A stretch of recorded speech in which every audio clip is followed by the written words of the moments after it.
নমস্কার বন্ধুরা, আমি রুমকি নন্দী। আমার ইউটিউব চ্যানেলে তোমাদের আবার স্বাগত। আমি নিউট্রিশনে স্টার্ট করছি সেকেন্ড সেমিস্টারে ফার্স্ট চ্যাপ্টার ভিটামিন।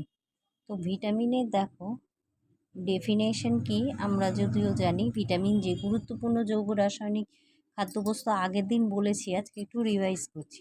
তো সামান্য গৃহীত হয়, দেহের গঠন, শক্তি উৎপাদনে, রোগ প্রতিরোধ ক্ষমতা করে। 1889 খ্রিস্টাব্দে বিজ্ঞানী লুলিন রোগীদের মধ্যে দেখলেন যে কার্বোহাইড্রেট, প্রোটিন, ফ্যাট, খনিজ লবণ খাদ্য তালিকায় থাকলে মানুষের মৃত্যু ঘটছে শুধুমাত্র ভিটামিন ছাড়া। এইভাবে উনি ল্যাবরেটরিতে পরীক্ষা করে, আগের দিন আমরা অ্যান্টিভিটামিন বলেছিলাম, যে সকল যৌগ রাসায়নিক গঠনগত দিক থেকে ভিটামিনের মতো কিন্তু শারীরবৃত্তীয় কাজে অংশগ্রহণ করে না, তাকে আমরা বলি অ্যান্টিভিটামিন। এখান থেকে শুধু আসবে ডেফিনেশন আর হচ্ছে উদাহরণ, যেমন রেটিনল, থায়ামিন।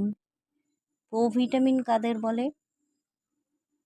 প্রোভিটামিন হচ্ছে তোমার যে সকল যৌগ প্রাকৃতিক উৎস থেকে খাদ্যের মাধ্যমে প্রাণীদেহে ভিটামিন সংশ্লেষণ করে, তাকে আমরা কি বলছি? প্রোভিটামিন। উদাহরণ হচ্ছে গাজর, হলুদ রঙের ফল, সবজি, হলুদ রঙের ফল, হলুদ রঙের সবজি, এগুলোকে বলা হয় প্রোভিটামিন। জাস্ট আমি রিভিশন করছি আজকে। প্রোভিটামিনের উদাহরণ: প্রাণীদেহের ত্বকে অবস্থিত ত্বকের এপিডার্মিস, যে অতিবেগুনি রশ্মি যেটা শোষণ করে সূর্য থেকে, সেখান থেকে 7 ডিহাইড্রোকোলেস্টেরল, ভিটামিন D3, উদ্ভিজ্জ তেল, সিউডোভিটামিন। যে সকল যৌগের গঠন ভিটামিনের গঠনের অনুরূপ কিন্তু গুণগত মান দিক থেকে ভিটামিনের মতো নয়, ঠিক আছে, গুণগত মান ভিটামিনের মতো নয়, তাকে বলা হয় সিউডোভিটামিন। উদাহরণ হচ্ছে সায়ালোকোবালামিন, ভিটামিন B12। উদাহরণস্বরূপ ভিটামিনের নাম আর অভাবজনিত লক্ষণ: ভিটামিন এ এর অভাবে আমরা জানি রাতকানা, জেরপ্থ্যালমিয়া। ভিটামিন সি রাসায়নিক নাম অ্যাসকর্বিক অ্যাসিড, এর অভাবে হয় স্কারভি, আমরা সকলেই জানি। ভিটামিন ডি রাসায়নিক নাম ক্যালসিফেরল, এর অভাবে ঘটে rickets. Vitamin B1 thymine, beriberi. Vitamin B2 B3 রাসায়নিক নাম হচ্ছে নিয়াসিন, নিয়াসিনের অভাবে হয় পেলেইকরা রোগ। ভিটামিন B12 সায়ানোকোবালামিন, এর অভাবে হয় রক্তাল্পতা। এগুলো সব ডিটেলে আছে পরের চ্যাপ্টারে। হাইপার ভিটামিনোসিস: যে সমস্ত খাবার আমরা প্রত্যেক দিন খাই সেখানে যদি ভিটামিন বহুদিন ধরে যদি ভিটামিনের বিক্রিয়াজনিত অভাব দেখা যায়, ঠিক আছে, জীবদেহে অতিরিক্ত ভিটামিন যদি বিশেষত ফ্যাট, স্নেহে দ্রবণীয় ভিটামিন দীর্ঘদিন ধরে খেলে দেহে কি হয়? বেশি বিষক্রিয়া হয়, তাকে বলে হাইপার আর হাইপো। হাইপার মানে বেশি, হাইপো মানে কম, তাকে বলা হয় হাইপার ভিটামিনোসিস। মানে যে মানুষের যে মানুষ যেমন যদি অত্যধিক পরিশ্রমী হয়, মাঝারি পরিশ্রমী হয়, কঠোর পরিশ্রমী। অত্যধিক পরিশ্রমের লোকেদের যা ভিটামিন লাগবে, মাঝারি পরিশ্রমের লোকেদের কি তা লাগবে না তো। সেরকম তোমার কঠোর পরিশ্রমী যারা, তাদের মাঝারি পরিশ্রমী যাদের যেমন লাগবে ভিটামিনের যে পরিমাণ লাগবে, সেটা কি কঠোর পরিশ্রমদের লাগবে না নিশ্চয়ই। ওই হচ্ছে হাইপার ভিটামিনোসিস। এখানে হচ্ছে হাইপার ভিটামিনের জন্য ভিটামিন এর জন্য যদি অত্যধিক গ্রহণ করা হয় কি হবে? মাথা ধরা, বমি বমি ভাব, শুষ্ক রুক্ষ ত্বক, ক্ষুধামান্য দেহ, ওজনরা, ঝাপসা দৃষ্টি। ভিটামিন ডি ক্ষুধামান্যতা, তন্দ্রাচ্ছন্না, মাথা ধরা, তন্দ্রাচ্ছন্না মানে চোখে দেখা, দৈহিক ওজন হ্রাস মানে খুব ঘুম ঘুম ভাব আর কি। প্রোভিটামিন আর অ্যান্টিভিটামিনের মধ্যে পার্থক্য: প্রোভিটামিন হলো এমন একটা যৌগ যা প্রকৃতিজাত খাদ্যের মাধ্যমে গৃহীত হয়, প্রাণীদেহে সংশ্লেষিত। অ্যান্টিভিটামিন হলো যৌগ রাসায়নিক গঠন দিক থেকে ভিটামিনের মতো কিন্তু শারীরবৃত্তীয় কাজে অংশগ্রহণ করে না, ভিটামিনের কাজে বাধা সৃষ্টি করে। প্রোভিটামিন প্রাণীদেহে ভিটামিনে পরিণত হয়, ভিটামিনের কাজগুলো সম্পন্ন করে। অ্যান্টিভিটামিনকে বিনষ্ট করে, নিষ্ক্রিয় করে। ত্বকে হচ্ছে 7 ডিহাইড্রোকোলেস্টেরল, অতিবেগুনি রশ্মি সূর্যের মাধ্যমে আর কাঁচা ডিমে উপস্থিত অ্যান্টিভিটামিন অ্যাবিডিন। অ্যান্টিভিটামিন সিউডোভিটামিন: যে সকল ভিটামিনের রাসায়নিক গঠন ভিটামিনের অনুরূপ ভিটামিনের কার্যকারিতাকে বিনষ্ট করে, ধ্বংস করে। আর যে সকল পদার্থের গঠন ভিটামিনের মতো কিন্তু ভিটামিনের গুণ সম্পন্ন নয় তাকে বলা হয় সিউডো ভিটামিন। অ্যাভিটামিনোসিস ভিটামিন, যে সমস্ত আমাদের দেহে যদি ভিটামিনের অভাব ঘটে তাকে বলে অ্যাভিটামিনোসিস।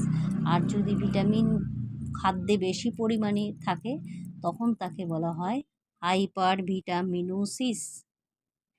দ্রাব্যতা, ভিটামিন কোথায় কোথায় দ্রাব্য? ভিটামিন হচ্ছে কিছু কিছু জিনিসের দ্রবণীয়, যেমন ক্লোরোফর্ম, ইথার, অ্যালকোহল। আমরা জানি স্নেহের পদার্থে দ্রবণীয় ভিটামিন হচ্ছে ভিটামিন এ, ডি, ই, কে। আর জলে হচ্ছে সি আর বি কমপ্লেক্স। দেহে স্বল্প মাত্রায় প্রয়োজন, অন্যান্য উপাদানের তুলনায় খাদ্যের স্বল্প মাত্রায় প্রয়োজন। দৈনিক খাদ্যের প্রয়োজনীয়তা মিলিগ্রাম অথবা মাইক্রোগ্রাম পরিমাণে উল্লেখিত হয়। তার বেশি খেলেই শরীরে ভিটামিনের পরিমাণ বেড়ে গিয়ে বিষক্রিয়া ঘটে। শারীরবৃত্তীয় কার্য, প্রত্যক্ষভাবে ভিটামিন দেহগত কাজে অংশগ্রহণ করে। ভিটামিন দেহে শক্তি উৎপাদন করে না। উৎসেচক কি? Thiamine, pyrophosphate, flavin, adenine, dinucleotide, nicotinamide, adenine dinucleotide, nicotinamide, adenine dinucleotide, phosphate. দেহ সঞ্চয়, ভিটামিন এ, ডি, ই, কে স্নেহ পদার্থে দ্রবণীয় ভিটামিন যকৃতার ত্বকে সঞ্চিত হয়। আর জলে দ্রবণীয় ভিটামিনগুলো ভিটামিন সি অ্যাড্রিনাল কর্টেক্সে সঞ্চিত হয়। অ্যাড্রিনাল কর্টেক্স কোথায় থাকে? Adrenal cortex বৃক্কে। ভিটামিন দেহে শারীরবৃত্তীয় আভ্যন্তরীণ ক্রিয়াকলাপ নিয়ন্ত্রণ করে এবং জৈব অনুঘটক বলা হয়। অভাবজনিত রোগ, সুষম খাদ্য যদি আমরা ব্যালেন্স ডায়েট সঠিক করে গ্রহণ না করি। ব্যালেন্স ডায়েট কাদের বলে? খাদ্যের মধ্যে যে 6টা উপাদান থাকবে, কার্বোহাইড্রেট, প্রোটিন, ফ্যাট, ভিটামিন, খনিজ লবণ, জল, এইটা যদি প্রত্যেক দিন খাবারের মধ্যে না থাকে তাহলে তাকে আমরা ব্যালেন্স ডায়েট বলবো না। নেক্সট, এই হচ্ছে ভিটামিনের বৈশিষ্ট্য, হয়ে গেল। নেক্সট, দ্রাব্যতা অনুসারে ভিটামিনকে কভাবে ভাগ করা যায়। স্নেহে দ্রবণীয় ভিটামিন ভিটামিন এ, ডি, ই, কে। জলে দ্রবণীয় ভিটামিন হচ্ছে ভিটামিন বি এবং ভিটামিন সি কমপ্লেক্স। শক্তি নিঃসরণকারী ভিটামিন বি1, বি2, বি3, বি5, বি6, বি7। রক্তে গঠনকারী ভিটামিন বি9 এবং বি12। ঠিক আছে, ভিটামিন বি9কে বলা হয় ফোলিক অ্যাসিড, বি12কে বলা হয় সায়ানোকোবালামিন। ভিটামিন এ, রাসায়নিক নাম রেটিনল। ভিটামিন ডি3, cholecalciferol, ergosterol. Vitamin K, phylloquinone. Vitamin বি1, thiamine, riboflavin, niacin, pantothenic acid, pyridoxine, biotin, folic acid, cyanocobalamin, choline. Vitamin C এর রাসায়নিক নাম অ্যাসকর্বিক অ্যাসিড। ভিটামিন পি হচ্ছে ফ্লাইরোজেল। পিটা অতটা গ্রহণযোগ্য নয়। এই যে প্রোভিটামিন আর তোমার বৈশিষ্ট্য, স্নেহে দ্রবণীয় ভিটামিন আর জলদ্রবণীয় ভিটামিনের মধ্যে পার্থক্য। প্রোভিটামিন স্নেহদ্রব্য ভিটামিনের খাদ্যে উপস্থিত। প্রোভিটামিন গ্রহণের মাধ্যমে যা খাদ্য গ্রহণ করি তার মধ্যে প্রোভিটামিন আমাদের শরীরে আসে। দ্রবণীয় ভিটামিন প্রোভিটামিন থাকে না, খাদ্যের মাধ্যমে সরাসরি আসে। ভিটামিনের অপচয়, স্নেহে পদার্থে দ্রবণীয় ভিটামিনের অপচয়ের সম্ভাবনা কম, কিন্তু জলে দ্রবণীয় ভিটামিন যদি রান্না করার সময়, রন্ধনের সময় অধিক জল দিয়ে ধোয়া হয় তাহলে ভিটামিনের অপচয় ঘটে। স্নেহে দ্রবণীয় ভিটামিনের প্রত্যহ খাদ্যের মাধ্যমে গৃহীত হয়, আর এই ধরনের ভিটামিনও খাদ্যের মাধ্যমে গৃহীত হয়। মূত্রের মাধ্যমে দেহ থেকে নির্গত হয় না স্নেহ পদার্থে দ্রবণীয় যে সমস্ত ভিটামিন, আর জলে দ্রবণীয় যে ভিটামিনগুলো সেগুলো মূত্রের মাধ্যমে নির্গত হয়। এগুলো ভিটামিনের নাম। খাদ্যের উৎস, ভিটামিন বি1, থায়ামিন চালের তুষে থাকে। চালের যে ওই চাল হয়ে যাওয়ার পর যে তুষ পড়ে থাকে না, ধানের গুঁড়োগুলো।